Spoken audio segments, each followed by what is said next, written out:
প্রিয় দর্শক, সবাইকে আমন্ত্রণ জানাচ্ছি এখন টিভির নিয়মিত স্বাস্থ্য বিষয়ক আয়োজন জিসকা ফার্মাসিউটিক্যালস লিমিটেড নিবেদিত আরোগ্য নিকেতনে। দর্শক, আজকে বিশ্ব ক্যান্সার দিবস। ক্যান্সার শব্দটি মানেই অনিশ্চয়তা, শব্দটি মানেই আতঙ্ক। এমন একটি সময় ছিল যখন বাংলাদেশে ক্যান্সার মানেই ছিল বিদেশ যাত্রা, বিপুল পরিমাণ খরচ আর সীমিত আশা। সেই অবস্থার পরিবর্তন ঘটেছে। এখন চিকিৎসায় অনেক অগ্রগতি হয়েছে। সেই অগ্রগতি কী রকম, সেই বিষয় নিয়ে আজকে বিশ্ব ক্যান্সার দিবসে আমাদের বিশেষ আলোচনা অনুষ্ঠান, যেখানে আমরা জানব বাংলাদেশে ক্যান্সার চিকিৎসায় অগ্রগতি। এবং কথা বলতে আমাদের সাথে স্টুডিওতে উপস্থিত আছেন আমাদের দেশের একজন প্রখ্যাত ক্যান্সার বিশেষজ্ঞ।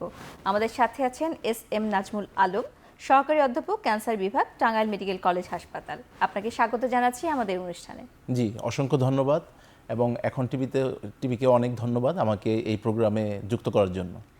আমরা ক্যান্সারের কথা যখনই শুনি অবশ্যই যথেষ্ট ভয়ের একটি ব্যাপার, আতঙ্কের ব্যাপার, শুধুমাত্র রোগীর জন্য নয়, রোগীর পরিবারের জন্য। কিন্তু আমাদের দেশে এখনও ক্যান্সার চিকিৎসার ক্ষেত্রে দেখা যায় যখনই এই রোগটি শনাক্ত করা হচ্ছে, রোগীর যেমন এবং রোগীর লোকও খুব একটা হতাশার মধ্যে ডুবে যায়। তারা বলে যে এই রোগের চিকিৎসা এখন আমরা কোথায় যাব, কি করব, কিছু কি করে লাভ আছে কিনা, আমাদের দেশে যদি করি তাহলে কতটুকু রেজাল্ট পাওয়া যাবে। তো আপনি তো গত 10-15 বছর ধরে আমাদের দেশের চিকিৎসার সাথে সম্পৃক্ত আছেন, সেই অবস্থা থেকেই জানতে চাই বাংলাদেশে বর্তমানে এই সময়টাতে কি কি ধরনের পরিবর্তন দেখা যাচ্ছে, যেটা আমাদের রোগীদের জন্য আশা না হতাশা কোনটি বয়ে আনছে?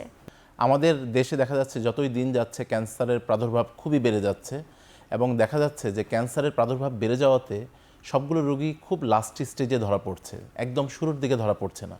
যখন শেষের দিকে ধরা পড়ছে তখন দেখা যাচ্ছে সেটি অনেক সময়ই নিরাময়যোগ্য হয়ে উঠছে না এবং তাতে রোগীদের মধ্যে হতাশাও বাড়ছে। এবং আমরা যেটা দেখতে পাচ্ছি যে একটু ঢাকা কেন্দ্রিক অথবা বিভাগীয় শহর কেন্দ্রিক ক্যান্সারের চিকিৎসাটা বিদ্যমান আছে, কিন্তু জেলা পর্যায়ে অথবা উপজেলা পর্যায়ে ক্যান্সারের চিকিৎসাটা ওইভাবে ছড়িয়ে যায়নি বা ওইভাবে অ্যাভেলেবেল নেই। এর জন্য রোগীদের মধ্যে একটি হতাশা কাজ করে। যখনই দেখা যায় যে ক্যান্সারটি ধরা পড়ে তখন তাকে তার জায়গা থেকে পরিবর্তন করে একটা বিভাগীয় শহর অথবা একটা জেলা শহরে মুভ করে সেই চিকিৎসাটা নিতে হয় এবং একই সাথে দেখা যায় যেটা একটি ব্যয়বহুল চিকিৎসা। তবে আসার কথা যেটা হলো যে ধীরে ধীরে সবগুলো জায়গাতেই প্রত্যেকটি জেলা শহরেই কিন্তু ক্যান্সার চিকিৎসা আস্তে আস্তে অ্যাভেলেবেল হচ্ছে। তো এই যে আস্তে আস্তে এই চিকিৎসার ক্ষেত্রে একটু একটু করে অগ্রগতি হচ্ছে, সেই ব্যাপারে একটু জানতে চাই। চিকিৎসা তো আমাদের দেশে এখনও আসলে শহরকেন্দ্রিক বা বিভাগীয় শহরকেন্দ্রিক, যেটা আপনি একটু আগেই বলছিলেন। তারপরও রোগী কিন্তু সারা দেশব্যাপী। সেই ধরনের রোগীদের ক্ষেত্রে রোগ শনাক্তকরণের পিছনে যে একজন ক্যান্সার বিশেষজ্ঞের ভূমিকা আছে, সেই ক্যান্সার বিশেষজ্ঞকে পেতে হলে তো যেতে হচ্ছে সেই শহরেই বা বিভাগীয় শহরে। এই ব্যাপারে আপনি কি মনে করেন, প্রতিবন্ধকতাটা কোথায়? প্রতিবন্ধকতা একসময় ছিল যে ক্যান্সার বিভাগের যে আমাদের উচ্চতর ডিগ্রিগুলো সেগুলোর একটু অপ্রতুলতা ছিল, স্টুডেন্ট প্রত্যেকটা জায়গায় এই কোর্সগুলো চালু ছিল না। কিন্তু আমরা লাস্ট 5-7 বছরে, বিশেষ করে 2013 পর থেকে আমরা দেখছি যে বাংলাদেশ মেডিকেল ইউনিভার্সিটির রেসিডেন্সি চালু হওয়ার পর থেকে এবং আমাদের বিসিপিএস থেকে অসংখ্য ক্যান্সার বিশেষজ্ঞ চিকিৎসক এখন বেরোয় যাচ্ছে। আমরা প্রতি বছরই দেখছি 20 থেকে 25 জন ক্যান্সার বিশেষজ্ঞ চিকিৎসক আমাদের নতুন করে তৈরি হচ্ছে। এটি খুবই একটি আশার কথা যে এই সমস্ত বিপুল সংখ্যক ক্যান্সার চিকিৎসক যদিও আমাদের জনগণের তুলনায় অপ্রতুল, কিন্তু তারপরে অনেক বেশি ক্যান্সার বিশেষজ্ঞ আমাদের তৈরি হচ্ছে এবং তার ফলে এই ক্যান্সার বিশেষজ্ঞ শুধু কিন্তু ঢাকায় বসে থাকছে না, তারা বিভাগীয় শহর থেকে শুরু করে একদম জেলা শহর পর্যন্ত ছড়িয়ে যাচ্ছে এবং প্রান্তিক জনগণের সেবা দিয়ে যাচ্ছে।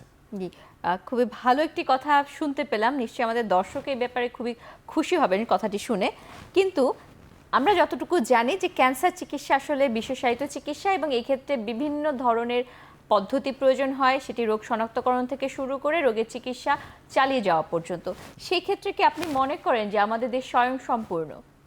জি, আমাদের দেশ এখন বিভাগীয় শহরগুলো তো স্বয়ংসম্পূর্ণ আছেই, ইভেন কি জেলা শহরগুলোও এখন স্বয়ংসম্পূর্ণ হচ্ছে।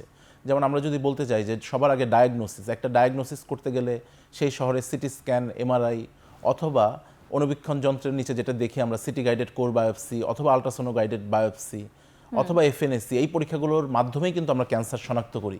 তো যেটা দেখা যাচ্ছে যে প্রত্যেকটি জেলা শহরেই এখন মোটামুটি এই সিটি গাইডেড কোর বায়োপসি অথবা এফএনএসি এগুলো কিন্তু অ্যাভেলেবেল হয়ে যাচ্ছে এবং সিটি স্ক্যান এমআরআইগুলোও অ্যাভেলেবেল হয়ে যাচ্ছে, যার ফলশ্রুতিতে একটি জেলা পর্যায়ে কিন্তু এখন ক্যান্সার নির্ণয় হচ্ছে এবং তারা চিকিৎসা পাচ্ছে। তো আপনি তো প্রথমেই বলছিলেন যে এখনো রোগীরা আসে একদম দেরিতে, অথচ রোগের শনাক্তকরণের পদ্ধতি যেগুলো সেগুলো পাওয়া যাচ্ছে প্রায় সব জায়গাতেই। তাহলে এই যে শনাক্তকরণের পিছনে দেরিটি, সেটার পিছনে কি কোনো বিশেষ ভূমিকা আছে কিনা? দেরিটি বেসিক্যালি যেখানে হচ্ছে যে আমাদের উন্নয়নশীল দেশ, এখানে সচেতনতার অভাব আছে। যে ক্যান্সারগুলো নিরাময়যোগ্য অথবা প্রতিরোধযোগ্য, যেগুলো শুরুতেই ধরা পড়লে আমরা চিকিৎসা করে সম্পূর্ণ সুস্থ করতে পারি, যেমন স্তন ক্যান্সার, এটি একটি প্রতিরোধযোগ্য ক্যান্সার। জরায়ু মুখের ক্যান্সার একটি প্রতিরোধযোগ্য ক্যান্সার। বৃহদান্ত্রের ক্যান্সার একটি প্রতিরোধযোগ্য ক্যান্সার। এগুলো কিন্তু স্ক্রিনিং প্রোগ্রাম চালু আছে, কিন্তু আমরা আসলে আমাদের ইভেন কি আমাদের সরকারেরও স্ক্রিনিং প্রোগ্রাম জরায়ু মুখ এবং স্তন ক্যান্সারে চালু আছে। কিন্তু আসলে একজন চিকিৎসক হিসেবেই দেখেন, আপনার বাসাতে দেখেন যে কয়জনকে আমরা জরায়ু মুখের ক্যান্সারের এই স্ক্রিনিংটি করতে পেরেছি। আমার বোন অথবা মা, তাদের আমি জরায়ু মুখের ক্যান্সার স্ক্রিনিংয়ে নিতে পারিনি। সেখানে প্রান্তিক জনগণকে আমি কিভাবে ইনভলভ করব? অতএব এই যে জনসচেতনতার একটি অভাব, এই অভাবটা কিন্তু ব্যাপকভাবে আমাদের আছে। সরকার চেষ্টা করে যাচ্ছে, কিন্তু সচেতনতা আসলে এখনো ওইভাবে তৈরি হয়নি। জি, আপনি খুবই গুরুত্বপূর্ণ কথাটি বলেছেন যে এই ক্ষেত্রে গণসচেতনতার একটা জায়গা আছে, যে জায়গাটাতে ঘাটতি আমাদের দেশে এখনো আছে। তো এই যে ক্যান্সার সচেতনতার পিছনে অবশ্যই গণমাধ্যমের একটা ভূমিকা আছে। সেক্ষেত্রে আপনি কি মনে করেন যে গণমাধ্যম কোন ভূমিকাটা পালন করলে আরো বেশি আমাদের সাধারণ জনগণ সচেষ্ট হবে? খুবই গুরুত্বপূর্ণ কোশ্চেন করেছেন। আজকের যে দিনটি 4 ফেব্রুয়ারি 2026 সাল, আজকে বিশ্ব ক্যান্সার দিবস। এই দিবসটি 2000 সাল থেকে প্যারিসে একটি সম্মেলন হয়েছিল। তারপর থেকে পুরো বিশ্বে আজকে 26তম বারের মতো এই বিশ্ব ক্যান্সার দিবস পালিত হচ্ছে। তো এই বিশ্ব ক্যান্সার দিবস পালনের কিন্তু একটাই লক্ষ্য, সেটা হলো জনসচেতনতা তৈরি করা, এবং যে স্টেক হোল্ডার যারা আছে, চিকিৎসক আছে, বাকি যারা স্টেক হোল্ডার আছে, আমাদের চিকিৎসকের সাথে যারা স্টাফ, নার্স থেকে শুরু করে টেকনোলজিস্ট সবাই আছে, এবং সমাজের যারা মুখ্য ভূমিকা পালন করে থাকেন সবাই, এবং মিডিয়া যারা আছে, সবাইকে সচেতনতামূলক বার্তা দিতে হবে এবং জনগণের মাধ্যমে, জনগণের মধ্যে এই সচেতনতা গড়ে তুলতে হবে যে ক্যান্সার প্রতিরোধ যদি করা যায় সেটা সবচেয়ে ভালো। তারপরে যদি ধরা পড়ে তাহলে আর্লি ধরা পড়তে হবে এবং আর্লি চিকিৎসা চালু করতে হবে। জি, আমরা এ নিয়ে আরো কথা শুনবো। এখন একটি বিরতির সময় হয়েছে।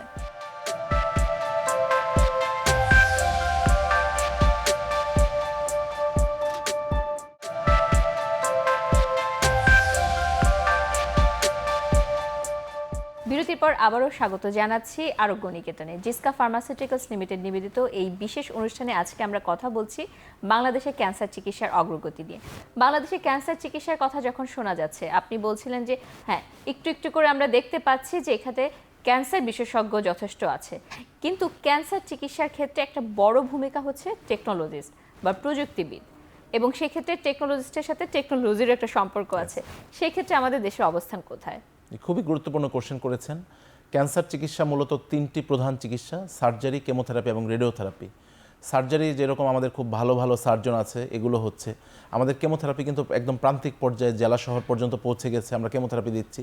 কিন্তু আমাদের অপ্রতুলতা রয়েছে রেডিওথেরাপিতে, যেটি বললেন প্রযুক্তিগত একটি অপ্রতুলতা। এই রেডিওথেরাপি মেশিন দেখা যাচ্ছে সরকারিভাবেও খুবই অপ্রতুল, এবং বেসরকারিভাবেও 7 থেকে 10টি প্রতিষ্ঠানের বাইরে এই রেডিওথেরাপি মেশিন নাই। একটি সমীক্ষায় দেখা গিয়েছে বাংলাদেশে যে পরিমাণ জনগণ আছে তাতে মিনিমাম 150 থেকে 160টি রেডিওথেরাপি মেশিন দরকার। সেখানে দেশে হয়তো বা হার্ডলি 20টার মতো রেডিওথেরাপি মেশিন আছে। এবং আজকে মহাখালী ক্যান্সার হসপিটাল, যেটি আমাদের জাতীয় প্রতিষ্ঠান, সেখানে দেখা গেল সিরিয়াল যখন পড়ছে তার থেকে 6 মাস বা 1 বছর পরে যে রোগী রেডিওথেরাপির জন্য সিরিয়ালটি পাচ্ছে।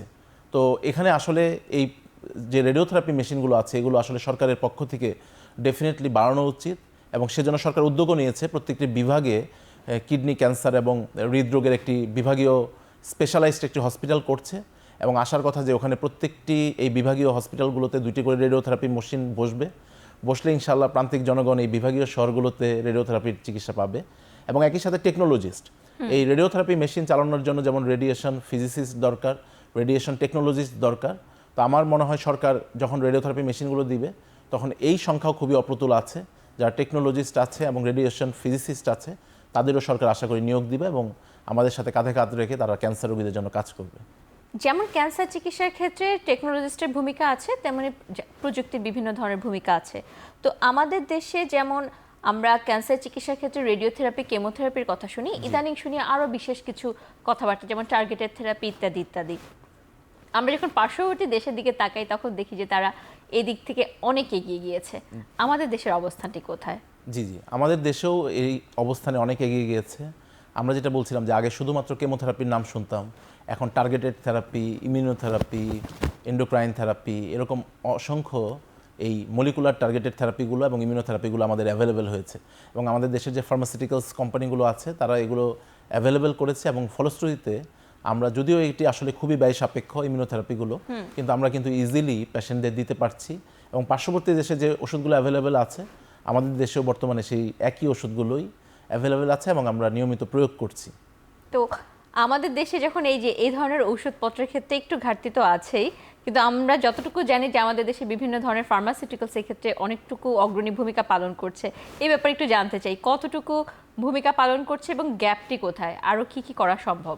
জি, ধন্যবাদ। খুবই সুন্দর একটি কোশ্চেন। আমাদের ফার্মাসিউটিক্যালস যেগুলো আছে তারা আসলে খুবই গুরুত্বপূর্ণ একটি ভূমিকা পালন করছে। যে ওষুধগুলো আমরা দেখেছি 2009-10-এও যে কেমোথেরাপি ওষুধগুলো আমাদের বাইরে থেকে ইম্পোর্ট করে আনতে হতো, সেই ওষুধগুলো কিন্তু এখন ইজিলি অ্যাভেলেবল। একটি পেশেন্ট অর্ডার দেওয়ার 1 ঘন্টার মধ্যে সেই ওষুধগুলো পাচ্ছে। 2021-22 পর থেকে দেখছি যে আমরা এই টার্গেটেড থেরাপি এবং ইমিউনোথেরাপি, সেগুলো আমাদের পার্শ্ববর্তী দেশ ছাড়া কোনো অবস্থাতেই সেগুলো অ্যাভেলেবেল ছিল না। কিন্তু আজকে এই 26 সালে এসে দেখছি যে আমাদের ফার্মাসিউটিক্যালসগুলো যে কয়টা একদম জাস্ট এখন মার্কেটে আমাদের এই এশিয়ার সাবকন্টিনেন্টে যে কয়টা ওষুধ অ্যাভেলেবেল আছে, এগুলো কিন্তু আমাদের বাংলাদেশেও এখন অ্যাভেলেবেল আছে এবং আমাদের এখানেই তৈরি হচ্ছে। জি, চমৎকার একটি তথ্য আপনি দিলেন। কিন্তু তারপরেও আমাদের দেশের অনেক রোগী আছে যারা এই ধরনের ক্যান্সার মানেই মনে করে যে এটি আমাদের দেশে চিকিৎসা স্বয়ংসম্পূর্ণ নয়, বিদেশে যেতে হবে, এবং বিদেশে যাওয়ার জন্য তারা সব কিছু বিক্রি করে চলে যায়। এবং এরপরে আমরা দেখি একটা খুব করুণ চিত্র, যে তারা চিকিৎসা নেওয়ার মাঝপথে তাদের আর চিকিৎসা নেওয়ার সক্ষমতা থাকে না। এক্ষেত্রে আপনি কি মনে করেন যে আমাদের রোগীদের কোন জায়গাটাতে ঘাটতি হচ্ছে, তারা কেন এই পদ্ধতিটি এখনো ফলো করছে? খুবই গুরুত্বপূর্ণ কোশ্চেন এবং এটাই বাস্তব। আমরা দেখছি যে দেশের একটি বিপুল সংখ্যক পেশেন্ট তারা ইন্ডিয়াতে অথবা থাইল্যান্ডে অথবা সিঙ্গাপুরে মুভ করছে ক্যান্সার চিকিৎসার জন্য। যদি প্রধান একটি কারণ বলতে চাই সেটি হলো যে আমরা একই ছাদের নিচে পুরো চিকিৎসার আয়োজনটি করতে পারিনি। এটি একটি মাল্টিডিসিপ্লিনারি অ্যাপ্রোচ ক্যান্সার চিকিৎসা, সেখানে অনেকগুলো বিভাগের প্রয়োজন হয়। তো আমরা আসলে একই ছাদের নিচে, প্রত্যেকটা প্রতিষ্ঠানই আমরা একই ছাদের নিচে এই জিনিসটা অ্যারেঞ্জ করে দিতে পারিনি পেশেন্টকে যখন বলছি যে পেট সিটি স্ক্যানটা অমুক জায়গায় যেয়ে করেন, সিটি গাইডেড এফএনএসিটা অমুক জায়গায় করেন, এমআরআইটা অমুক জায়গায় করেন, আর ইমিউনোহিস্টোকেমিস্ট্রি বা মাংস পরীক্ষার রিপোর্টটা অমুক জায়গায় করেন, এই 4টা জায়গায় যখন আমি স্প্রেড করে দিচ্ছি, সে কিন্তু এই দৌড়াদৌড়িতে কনফিডেন্সটা লুজ করছে। তখন সে মুভ করছে যে আমি একই জায়গায়, এমন একটি জায়গায় যেতে চাই যেখানে আমি সবগুলো চিকিৎসা একবারে পাবো। তো এজন্য তারা কিন্তু মুভ করছিল। তবে আসার কথা হলো, এই যে বললাম যে বিভাগীয় শহরে যে হসপিটালগুলো সরকারের হচ্ছে, এবং আমাদের ঢাকায় যে স্পেশালাইজড কিছু হসপিটাল বেশ প্রাইভেট, তারা খুবই ওয়েল ইকুইপড। তো এগুলো যে যখন দাঁড়িয়ে যাবে, আমি আশা করি যে তখন এই বিদেশে যাওয়ার যে প্রবণতাটা ছিল ডেফিনেটলি কমে যাবে। আমরা এই নিয়ে আরো কথা শুনবো, আবার একটি বিরতির সময় হয়েছে।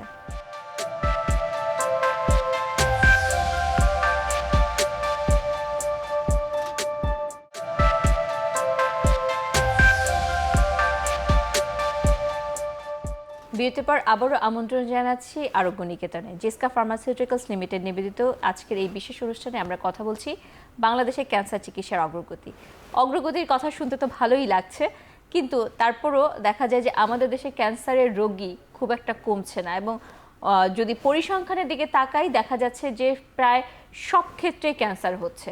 তো আমাদের দেশে সবচেয়ে মারাত্মক ক্যান্সার কোনগুলো এবং কোনগুলো সবচেয়ে বেশি হয়? খুবই গুরুত্বপূর্ণ কোশ্চেন। আমরা দিনকে দিন দেখতে পাচ্ছি আমাদের ক্যান্সার রোগী বেড়ে যাচ্ছে। যদি মহিলাদের কথা বলি, মহিলাদের সবচেয়ে বেশি যে কমন ক্যান্সারটি সেটি হলো স্তন ক্যান্সার। আমরা দেখতে পাচ্ছি যে প্রতি 8 জন মহিলাতে 1 জন মহিলার স্তন ক্যান্সার ধরা পড়ছে, এবং ঠিক দ্বিতীয় অবস্থানে আছে জরায়ুমুখের ক্যান্সার। যেটি বলেছিলাম যে স্তন ক্যান্সার এবং জরায়ুমুখের ক্যান্সার দুটিরই কিন্তু স্ক্রিনিং প্রোগ্রাম চালু আছে। তো আমাদের যদি আমরা সচেতনতা বৃদ্ধি করতে পারি তাহলে কিন্তু এই দুইটি ক্যান্সারই প্রতিরোধযোগ্য। আর পুরুষদের মধ্যে আমরা সবচেয়ে বেশি যে ক্যান্সারটি পাচ্ছি সেটি হলো ফুসফুসের ক্যান্সার।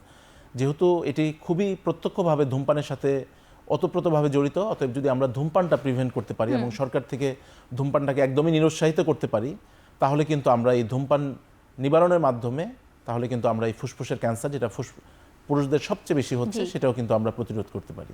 জি, ধন্যবাদ। তো এই যে অগ্রগতির কথা শুনছি, এক্ষেত্রে আপনি কি মনে করেন এই অগ্রগতির পিছনে যে প্রতিবন্ধকতা, সেক্ষেত্রে সবচেয়ে বড় চ্যালেঞ্জটি বর্তমানে কোথায়?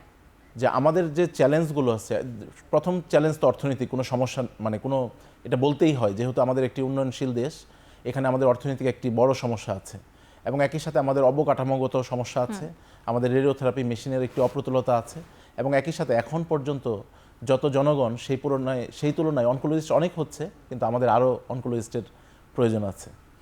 ধন্যবাদ।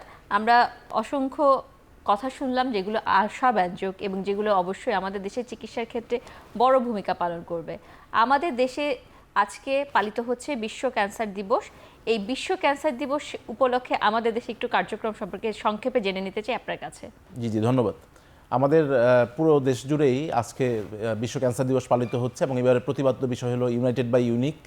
এবং আমাদের যতগুলো মেডিকেল কলেজ হাসপাতাল আছে, আমাদের যত জেলা পর্যায়ের হসপিটালগুলো আছে, সেখানে আমাদের জনসচেতনতামূলক র্যালি এবং সেমিনার এবং সিম্পোজিয়ামের মাধ্যমে আমাদের এই জনগণকে সম্পৃক্ত করার জন্য এবং জনগণের মধ্যে জিনিসটি ছড়িয়ে দেওয়ার জন্য যে সচেতনতার কোনো বিকল্প নেই, আমাদের পুরো দেশ জুড়েই এই বিশ্ব ক্যান্সার দিবসটি আজকে পালিত হচ্ছে। আপনাকে অসংখ্য ধন্যবাদ আপনার মূল্যবান সময় থেকে আজকে আমাদেরকে সময় দেওয়ার জন্য। দর্শক, আজকে এখানে বিদায় নিতে হচ্ছে। ভালো থাকুন, সুস্থ থাকুন এবং অবশ্যই নিয়মিত আপনার বাসার সবাইকে স্ক্রিনিংয়ের আওতায় আনুন, তাহলে কিন্তু ক্যান্সারটি আগে শনাক্ত হবে এবং চিকিৎসা হবে যথাযথ।